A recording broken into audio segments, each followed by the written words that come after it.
Apa yang ada di pikiran Sobat VC ketika pertama kali mendengar kata Fujifilm? Kamera, studio, roll film, percetakan foto, atau skincare? Mungkin banyak yang belum tahu bahwa leader brand di bidang fotografi ini memperluas portofolio bisnisnya dengan mengeluarkan produk skincare yang bernama Astalif. Ide ini muncul karena film fotografi dan produk perawatan kulit ternyata memiliki kemiripan. Seperti kolagen yang merupakan zat penting di fotografi, ternyata juga penting bagi kulit untuk menjaga kekenyalan. Lalu, kenapa ya perluasan bisnis yang dilakukan oleh Fujifilm jauh dari bisnis utamanya sebagai perusahaan fotografi?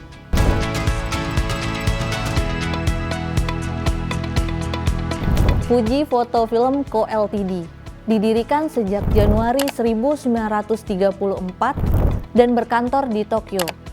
Fujifilm ini didirikan atas rencana pemerintah Jepang untuk membangun industri fotografi dalam negeri.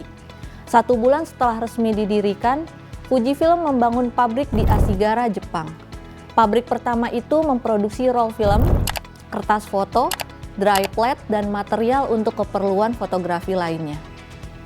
4 tahun kemudian, Fujifilm membangun pabrik keduanya di Odawara, sebuah kota di barat Kanagawa, Jepang. Lalu di tahun 1958, Fujifilm ekspansi pertama ke Brazil. Kemudian mengembangkan sayapnya lagi ke Inggris pada tahun 1962. Di negeri itu, Fujifilm mendirikan sebuah perusahaan patungan atau joint ventures dengan perusahaan asal Inggris Xerox Limited, yang dahulu bernama Rank Xerox Limited. Pada tahun yang sama, Fuji Photo Film USA Incorporated didirikan di New York, Amerika Serikat.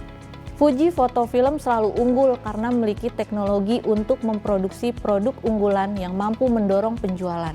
Secara konsisten, perusahaan menghabiskan 7% dari penjualan untuk penelitian dan pengembangan.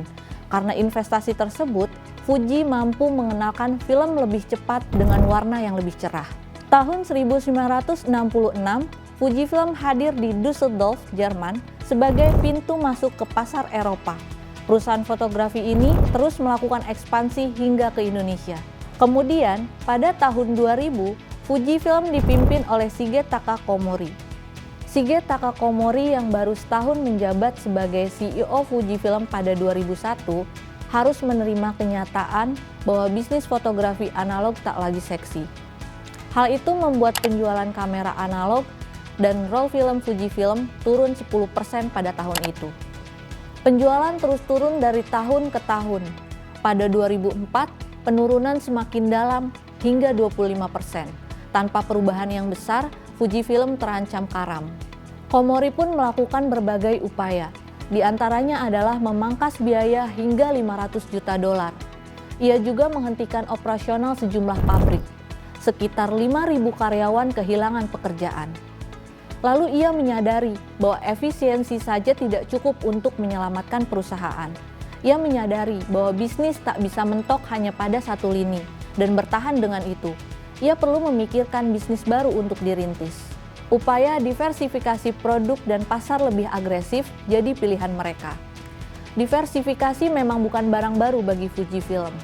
Selama periode 1934 sampai 1950, mereka tak hanya membuat film fotografi, tapi juga masuk ke bisnis lensa dan optik, hingga alat medik dan sistem grafik.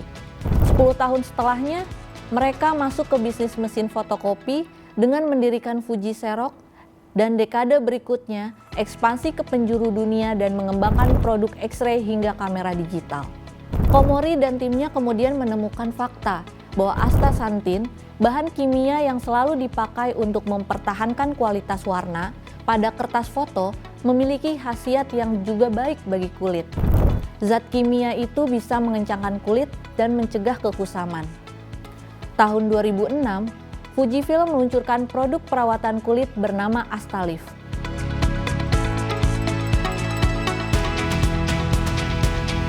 Fujifilm telah memanfaatkan teknologi uniknya untuk membuat sesuatu yang mulanya sulit digunakan menjadi dapat digunakan. Astalif menjadi seri produk pertama yang mengeksploitasi industri perawatan kulit. Awalnya, Transformasi ke bisnis kosmetik itu diragukan banyak orang. Namun, pada tahun 2010, Fujifilm mencatat total penjualan tahunan lebih dari 10 miliar yen atau sekitar 1,1 triliun rupiah. Kini, perawatan kulit sudah menjadi elemen utama dalam portofolio bisnis Fujifilm. Astalif menjadi merek perawatan wajah yang juga diperhitungkan karena ia dapat bersaing dengan SK-II. Ia juga sudah memperluas wilayah pemasaran ke Asia dan berusaha menjadi merek perawatan kulit global. Bagi Fujifilm saat ini, segmen kosmetik menjadi yang paling menguntungkan. Setiap tahunnya, ia menyumbang pendapatan sekitar 3,4 miliar dolar atau setara 45 triliun rupiah ke total pendapatan Fujifilm.